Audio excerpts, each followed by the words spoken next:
Welcome to the HR Chat Show, one of the world's most downloaded and shared podcasts designed for HR pros, talent execs, tech enthusiasts, and business leaders. For hundreds more episodes and what's new in the world of work, subscribe to the show, follow us on social media, and visit hrgazette.com. Welcome to another episode of the HR Chat Show. Hello, I'm your host today, Bill Banham, and in this episode we're going to focus on a bunch of things including presenteeism, optimizing productivity, and fostering a culture of employee health and well-being.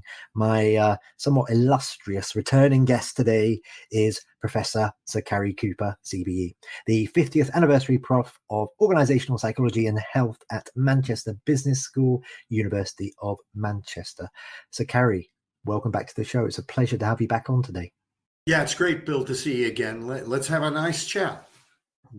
So for those who didn't catch our last conversation on the HR Chat pods, can you take a minute or two and reintroduce yourself to our listeners? Oh, yeah, sure. My name is Cary Cooper. I'm Professor of Organizational Psychology and Health at Manchester Business School, University of Manchester. I'm chair of the National Forum for Health and Wellbeing at Work, which is mainly over 50 employers, very senior people in it, directors of health and well-being, HR directors, chief medical officers of global companies based in London. And we look at health and well-being. We actually do things rather than just sit and talk about them. And I think well-being is it's now a strategic issue for many organizations, not just the global ones. It's becoming quite big in the SME sector, but particularly the M's. And gradually we're filtering down even to the smaller organizations. You have written hundreds and hundreds of books. I've got a quote from you here, actually from a fairly recent LinkedIn post around rethinking presenteeism for increasing productivity. And it goes as follows. Our latest research at Robertson Cooper has turned conventional wisdom about presenteeism on its head. We've identified that not all instances of working whilst unwell should be classified as presenteeism, paving the way for a new era in how organizations manage employee health, well-being, and productivity. What we've discovered is that there are three distinct types of working whilst unwell, only one of which should be labeled presenteeism and eradicated from business. So before we get into the other two, can we just start by you giving the correct definition of presenteeism? Okay, well, this started in the 1980s when we had a recession then. When a journalist calls, I termed it presenteeism in the 1980s because a journalist called me up and said, can't understand this, Professor Cooper, in the middle of this massive recession. And yet people are still turning up to work. We don't have high sickness absence. If you're going in a recession and you're feeling job insecure and the rest of it, why aren't they getting ill? Why isn't sickness absence rates going up? And it's not. It's either stabilizing or going down. And I said, now, if you're ill, if you're job insecure as a result of the recession and you're feeling ill, what are you going to do? You're going to go to work. You're going to go to work ill. So that's what became termed as sickness presenteeism. Okay? Not good news. So you're suffering from the flu, depression, something like that. You turn up to work because you want to show FaceTime, basically. You want to show your employer you're there, even though your productivity is zero or near zero. It's not, there's little added value you give. You're too ill to do it. And you're working full time and you're disguising that you're not coping and that you've got some illness. Okay, so that's not good news, right? And that's the original definition. I think Robertson Cooper's take on this, which is great. I like the idea of the way they've done it. The second bit is something called basically functional presenteeism. Let's call it that. Okay, so that one is you're still ill. You got some problem. However, it's nothing contagious. You can't, if you go to work, you're not going to get other people ill with COVID or the flu or whatever. It may be a mild depression. It may be some other illness. However, you don't want to let people down. And your productivity is not going to be great. But what you're going to do is you're going to go to work And what you're going to do is do what you can, but you're not going to overwork. So you're going to do what you feel you can do and leave the rest of it later until you get better. So by that, I mean you prioritize and you say, well, given my feeling, so it's kind of functional, I'm going to do that. You're going to be less productive, but not as bad as if you go full whack and think that, and try to pretend you're perfectly okay and you go over the top. So it helps you a bit because you don't feel you're dumping on other people. And you also are showing some face time in job insecure times that we're going through right now. The final one is therapeutic presenteeism. And what that means is, in a sense, it's like you've had serious depression. You've been treated for it. You want to go back to work. So in a sense, it's a return to work after a major problem. Depression, cancer, some serious illness. And it's therapeutic in the sense you don't want to do it full time. And in conjunction with your employer, you decide to go back gradually. The employer knows you've been through cancer treatment or intensive psychotherapy or been in hospital with mental health problems, but you're now kind of coming back and you want to do it gradually. And that is helpful. Again, you're not going to be as productive as you would be if you had none of the presenteeisms, as it were. But in a way, it's a much more positive thing because it's getting you back into the mode of working.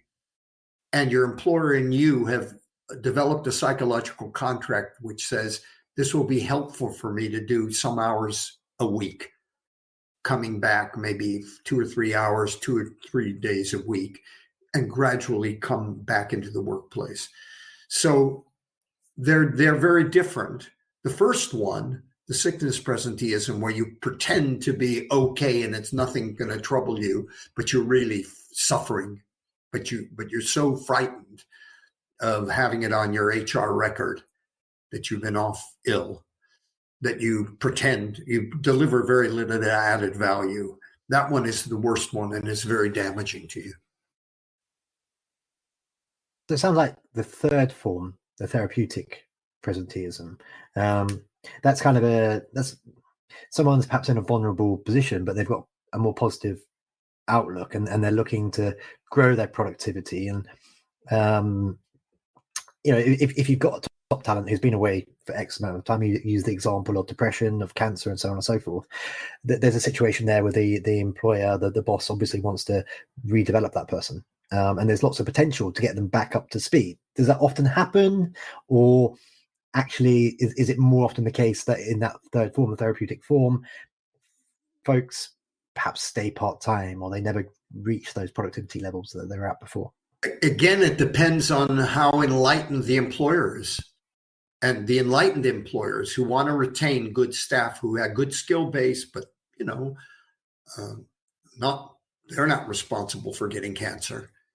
They're not responsible for having depression. And it's something that we all get in a lifetime. 1 in 4 of us are going to have depression or anxiety, what we call the common mental disorders, sometime in our lifetime. 1 in 4 in every country in the world, in Africa as well as the developed world. So we're all going to suffer from these events, cancers and things. So an enlightened employer wants to retain talent, then they help them and they develop a kind of psychological contract and do a return to work program at the speed and pace of the individual employee and that's helpful for them. They're going back. Everybody's aware. The line manager of the person returning is aware of what they've been through. They therefore negotiate the kinds of things they're capable of doing as they build up to returning full-time to work. So that one is very helpful. I wouldn't necessarily call that presenteeism. I just call it return to work from a serious illness. And really the enlightened, the really good employers, they're the ones who will have a return to work policy for people who've come out with serious illnesses. Thanks for tuning in to the HRchat Podcast. The way you plan, administer, and track compensation plans matters to your company and employees. CompTrax is part of HRsoft, and our compensation management solution gives you a highly configurable platform designed to support and evolve with you over time. Break free from manually intensive processes and spreadsheets and elevate compensation planning with data-driven decision-making for managers, HR, and executives. Compensation strategy is unique to the DNA of your organization. Make sure your HR technology is up for the task. Learn more at comptrack.com. And now, back to the HR Chat Show.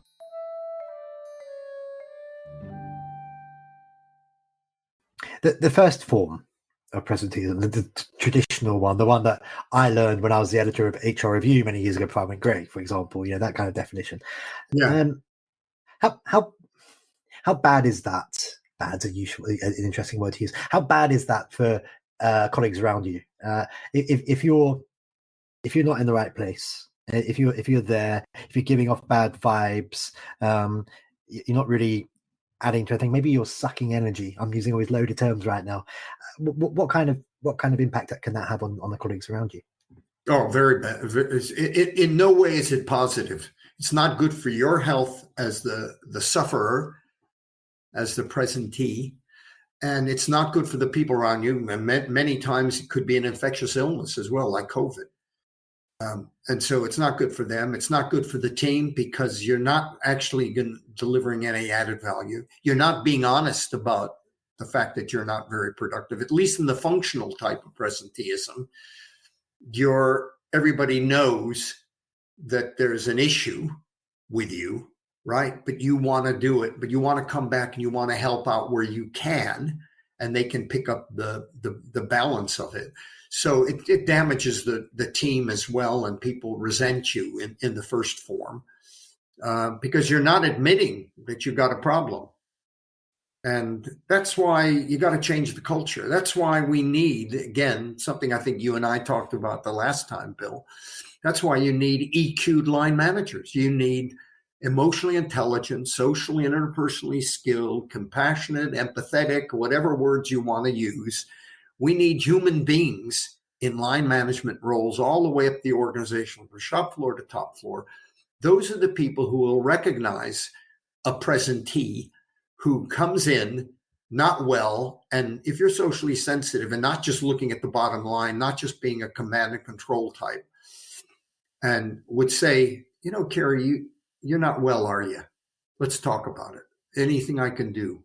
Yeah, you want to come in. I know you want to help out, but actually you shouldn't be coming in. Or why don't you just come in a few hours a day, and do those kinds of things, and help out on the margins or whatever. That if we had that wouldn't be a problem. But that's not the kind of line manager we have in the average organization, unfortunately, because we talked about it before, where most people get into.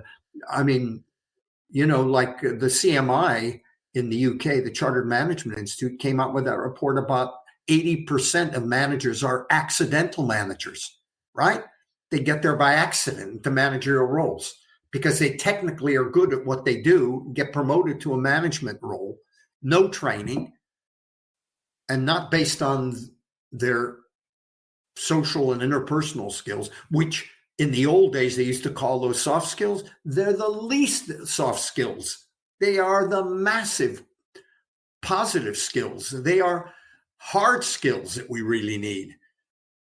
Even the phrase soft skills implies they're not important, which is weird. But anyway, let's go from there. So I think that if the Chartered Management Institute in the UK, they're the professional body of managers in the UK, if they say that 80% of managers on work they've done are accidental and don't have the training and don't have a lot of skills to do the job, we need more training, but we need also to recruit them so there's parity between their people skills and their technical skills. And that's not what we do. And until we do that in terms of recruiting people and promoting them, we're going to be, still our productivity levels will be lower and the common mental disorders will be higher. Which is a great lead into the next thing I want to chat to you about. So related but different. the market reports are suggesting, certainly in the US and Canada, where the majority of the HRchat audience are based, that 2024 is going to be a year where people aren't on the move so much. That there's still lots of jobs out there, but in certain areas, people are not on the move so much. They're going to stay within particular roles. You and I were chatting before we hit record today, and you said, yes, Bill, but actually, the top talent, that they'll still have the opportunity to move around it if they want to. I wonder, how can managers, how can leaders ensure that folks who are staying around over the next year, they're not just staying there and being present in some format where they're not developing themselves and not pushing the company forward, but actually the managers are creating an environment where folks want to have professional development. They want to push themselves forward and improve that bottom line. Oh, absolutely. I mean, look, there are two different types of talent. I mean, there'll be those who are really talented, know they're talented. Oh, by the way, three, because we have let's talk about the Z generation, the young millennials. They'll go wherever. They're not bothered by job security. They could care less. You know why? Do they have houses? No, they can't afford houses like my generation, your generation, Bill, could afford houses at the age of 25. They won't be able to afford any property till they're 35 or 40. I mean, it really is. So they don't care. They have nothing. They have no axe to grind, and they'll go off where the talent, where the culture is right for them, where they feel valued, trusted, developed, etc. So that one is gone. Then we have those that are older and have a skill that a lot of other employers want, and they'll go off. Then there'll be a remaining group who are kind of security driven a bit. So what we want to get is the most out of them, right? These are the people who are not going to move around a lot because we're in a global downturn. I mean, we're not, the growth rates in China, the US, are not really high, almost nowhere in the EU, etc. There are, of course, exceptions to that rule. But anyway, generally, therefore, you're right. There will be a lot of people who are just going to be sitting there. Okay, so that's why you want to create a well-being culture. That's why you want to have emotionally intelligent line managers who are motivators and understand that people want to develop themselves. You want to stretch them. You want to give them opportunities. You want to engage them. You want them to feel part of it. You might consider even giving them share ownership in part of the business. There's a whole load of things we can do to motivate people, to incentivize them. And I think, for example, share ownership is quite interesting way to motivate a lot of people, giving them training and development, putting them with suppliers, putting them with clients, placing them for their development. Come on, there's a load of things you can do to really excite people about their job. And but we have to have the right kind of people in managerial roles to see the possibilities, to say, well, Cary's functioning okay anyway, but Phil and Janet, I can get more out of them. They are kind of hanging in there. They're not as productive as they could be. They have some talent. So let me talk to each of them. Let me find out what they would like to do, how I could help them, how I could motivate them. So that's the job of a manager. A manager isn't just to look at the bottom line quarterly. And we need more of those. And we need HR to be better at understanding that too. HR knows where the bodies lie, really. They know the non-performing managers, the not very good, socially unskilled managers are. They know a lot about their employees, and if they don't, they should. And what are they doing about thinking about ways of helping this kind of talent that might be staying for longer than would normally be the case if we had a buoyant international economy? We're out of time for today. That just leaves me to say, for today, Professor Sir Cary Cooper, I'm always in awe of you. when I get a chance to sit down with you. You're such an impressive guy. Thank you very much for your time today. I appreciate it. Thanks, Bill. It's great seeing you again. Look after yourself. And listeners, as always, until next time, happy working. Thanks for listening to the HR Chat Show. If you enjoyed this episode, why not subscribe and listen to some of the hundreds of episodes published by HR Gazette? And remember, for what's new in the world of work, subscribe to the show, follow us on social media, and visit hrgazette.com.